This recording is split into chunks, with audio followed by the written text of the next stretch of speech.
Tiga pemain yang dapat menggendong Brasil untuk pulangkan Kroasia di Piala Dunia 2022. Timnas Brasil sedang berada di atas angin, Seleção hanya berhadapan dengan Timnas Kroasia di babak perempat final Piala Dunia 2022, mereka akan bertemu pada Jumat 9 Desember. Nah, berikut tiga pemain yang dapat gendong Brasil untuk pulangkan Kroasia di Piala Dunia 2022. Neymar. Kembalinya Neymar membuat Brasil makin tajam di Piala Dunia 2022. Sebelumnya, penyerang berusia 30 tahun itu sempat absen di babak penyisihan grup akibat cedera. Richarlison menjelma sebagai mesin gol Brasil di Piala Dunia 2022.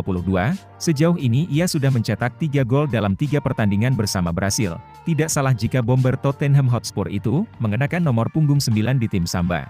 Vinicius Junior.